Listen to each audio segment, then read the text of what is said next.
Olá, vamos agora para a aula 3, demonstração de resultado, CPC 23, revisão 1, comentários da IFRS 18, CPC 51, nova estrutura das demonstrações de resultado e divulgação financeira. Desse modo, o que a gente pode entender? Conforme o CPC 26, aí a revisão 1, a legislação societária 6404/76 e as demais alterações, o demonstrativo de resultado, ele entrega o período das demonstrações, ou seja, ele entrega um conjunto de demonstrações contábeis obrigatórias no Brasil. E o seu objetivo é apresentar de forma vertical e resumida a apuração das empresas em relação ao conjunto de operações realizadas em determinado período, principalmente com relação a despesas e as receitas. E aqui a DRE ela se limita às transações de receitas e despesas realizadas no período. Então, não tem muito com dúvida. O D de despesas, R de receitas e o E do exercício. Receita bruta e líquida, de acordo com o artigo 187 da 6404, o artigo 87 ele diz que as demonstrações contábeis, demonstração de resultado do exercício discriminará a receita bruta, que é relacionada de vendas ou prestação de serviço, as deduções das vendas e os abatimentos e dos impostos. Já conforme o CPC 47, existe a receita de contrato de cliente. Essas receitas são apresentadas na demonstração de resultado pelo valor líquido do imposto incidente, que é o ICMS, PIS e ISS, das devoluções e dos abatimentos. Todavia, aqui devem ser utilizadas outras contrapartidas de caráter interno, tá? Que é a receita bruta tributária, fiscal e outros. Em notas explicativas, a entidade faz o reconhecimento dessa receita bruta e da receita líquida apresentada no período. Receita bruta líquida. Os reflexos do ajuste do valor presente na receita de vendas, ou quando houver juros embutidos de vendas ao prazo normal, das atividades econômicas em questão. Quando o valor, por outra razão, for relevante, este deve ser tratado como receita financeira ou apropriado ao longo do período no regime de competência. O custo em si, o que vem a ser o custo operacional ou custo? Ele é o reflexo do ajuste do valor presente do CMV, custo de mercadorias vendidas. Da mesma forma, o Comitê de Pronunciamentos Contábeis 16, estoque, determina que nas compras a prazo também seja excluída a parcela de juros relativas à postergação do pagamento, que não mais fará parte do custo do estoque, mas sim tratado como encargo financeiro a ser apropriado em função de transcorrer do tempo, né? Quando o prazo em questão for normal, a atividade econômica do outro é relevante. Então, o que a gente pode entender? A gente tem receita bruta. Quando a gente tem a receita bruta, a gente tem ou a forma de receita, ou de vendas ou prestação de serviço. Após isso, a gente tem as deduções, que são os abatimentos, devoluções e descontos incondicionais condicionais. Após isso, a gente tem a receita líquida, que é a diminuição do custo operacional bruto menos as deduções. Quando a gente tem a receita operacional líquida, a gente vai ter um outro redutor, que é o custo da atividade que a gente desenvolve. Então, se eu tenho vendas, meu custo vai ser voltado para mercadorias vendidas. Se eu tenho prestação de serviço, meu custo vai ser para prestação de serviço. Após isso, eu tenho a redução da minha receita líquida com custo de vendas. E aí eu vou ter o lucro ou prejuízo bruto, tá?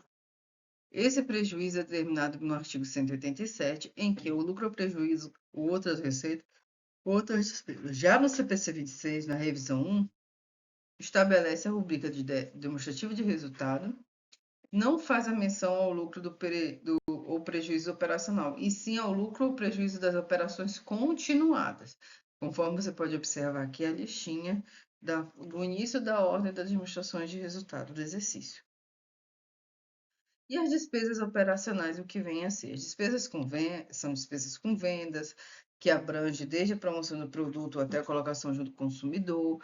São exemplos de despesas de vendas, de despesas com pessoal, comissão de sobrevendas, propaganda, publicidade, marketing, estimativa de perdas de duplicatas derivadas de vendas. As despesas operacionais administrativas são aquelas que para administrar, dirigir a empresa, de maneira geral. São gastos nos escritórios, que visam a direção da empresa, são exemplos de despesa: honorários administrativos, salários, encargos, aluguéis de escritório, material de escritório, seguro de escritório, depreciação móveis e utensílios e a assinatura de jornais.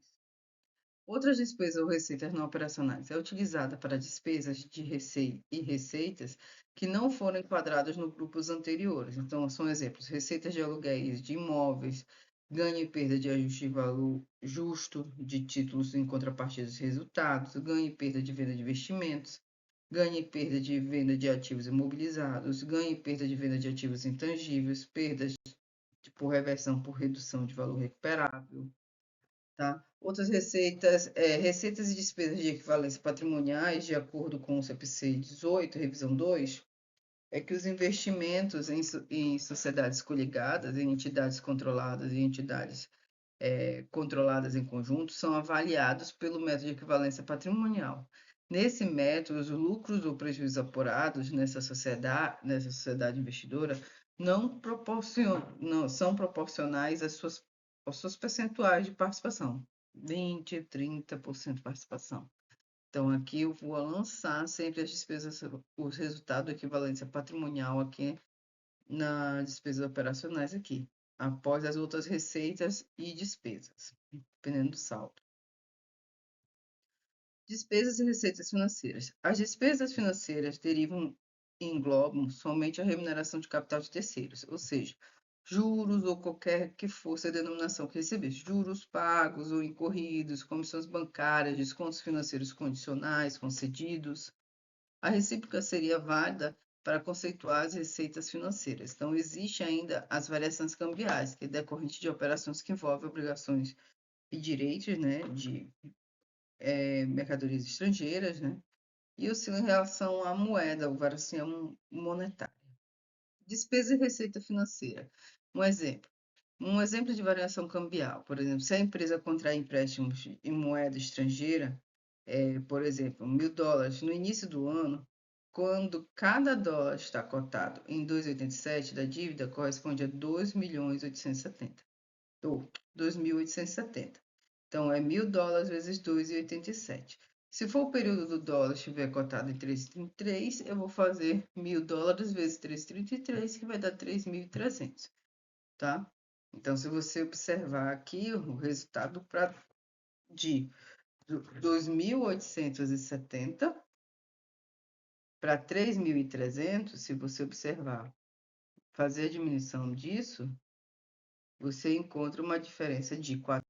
Nota-se que a diferença ali é de R$ 430, ou seja, o ajuste que foi feito de 2.870, primeiro enredo, e segundo de 3.300, que era o segundo ajuste. Então, a diferença de um para o outro é 430. Diferença entre as despesas. Despesa operacional é aquela que ocorre durante o período diário. Então, tem exemplos: salários administrativos, aluguel, marketing. O impacto da empresa, ele mantém as atividades da empresa. No operacional, eventualmente sem recorrência. Multa, perda de venda de ativos, litígios. Então, ele tem um impacto ali no resultado operacional, não operacional. Não é comum. Pré-operacionais antes do início da atividade, por exemplo, reforma, compra de imóveis, licença, alvará, é muito também o impacto na empresa, muito nos critérios de amortização, tá? Nos critérios de amortização. E aqui as despesas com imposto de renda e contribuição social. Aquele é determinado por lei vigente pela data da ocorrência do fato gerador. Então, eu tenho que saber se é o lucro real, o lucro presumido, e arbitrário correspondente ao período de apuração.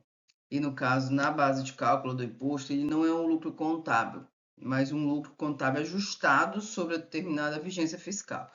Então, eu tenho o resultado antes do tributo sobre o lucro, a contribuição social sobre o lucro e o imposto de renda do resultado dessas operações continuadas.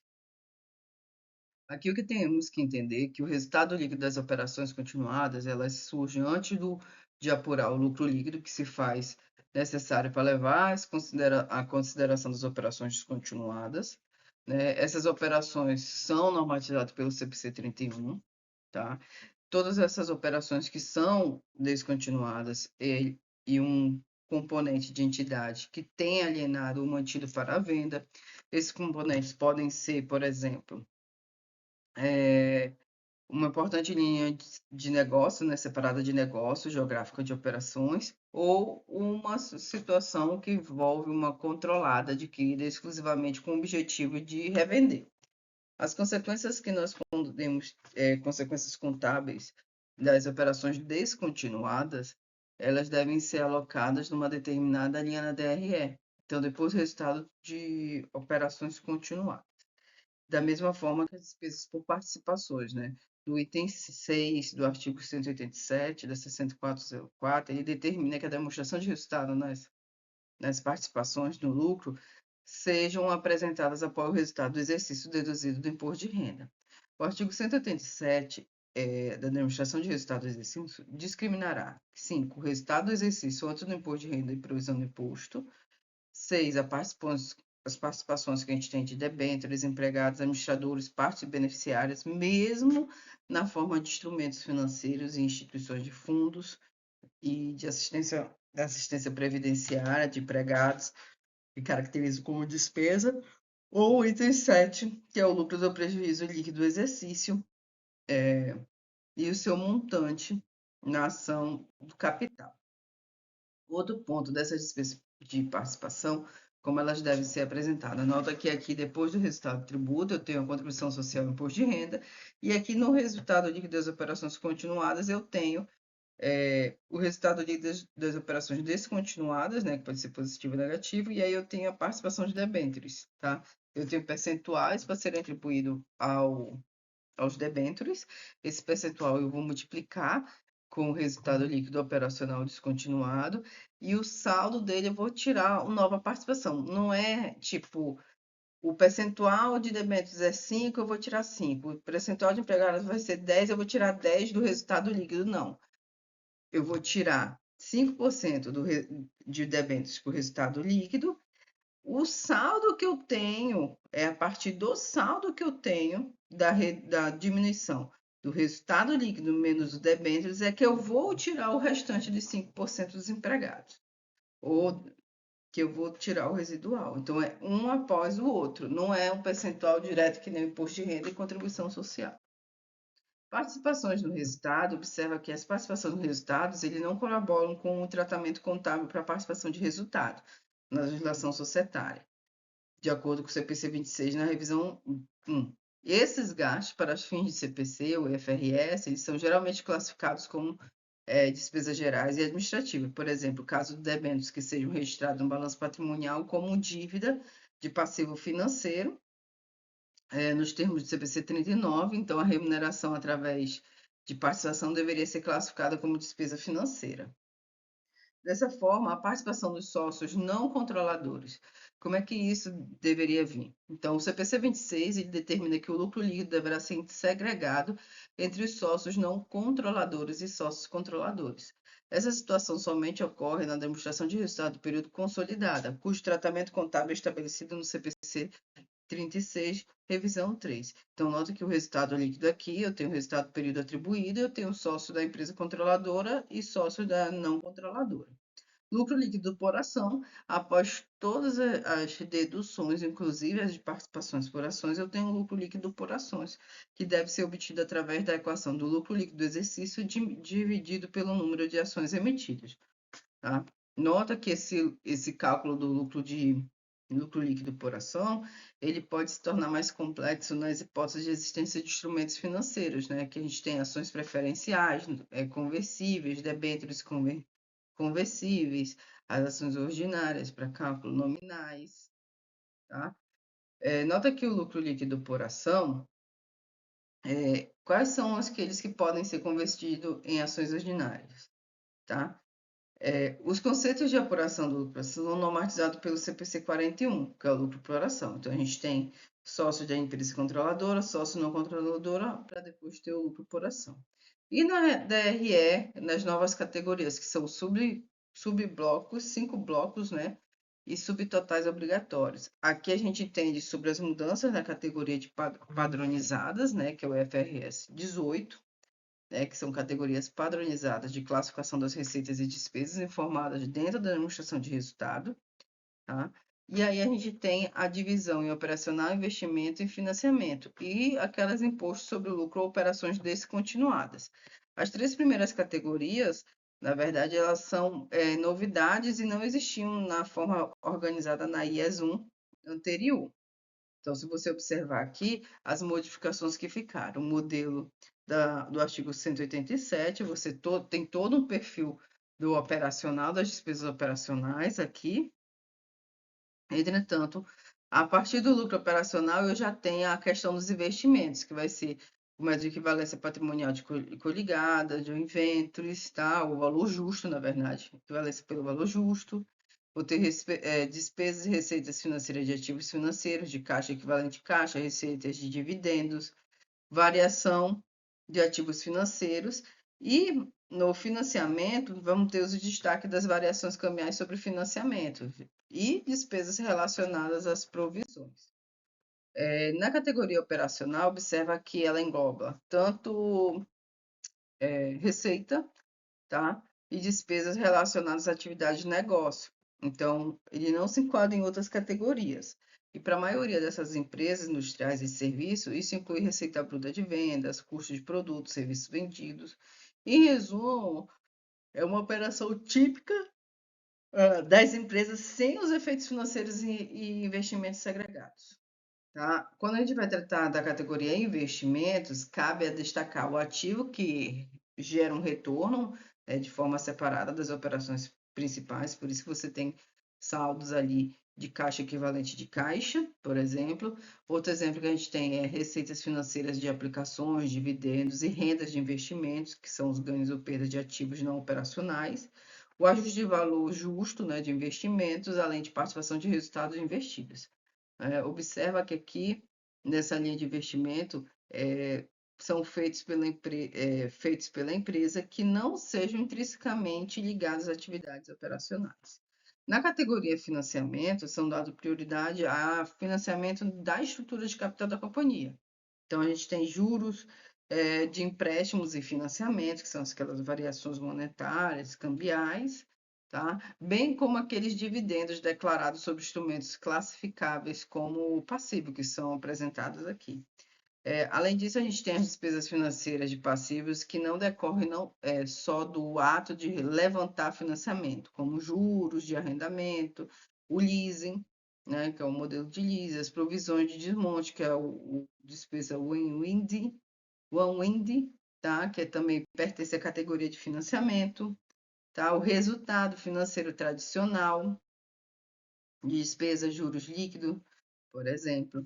O imposto sobre o lucro ele vai permanecer, tá?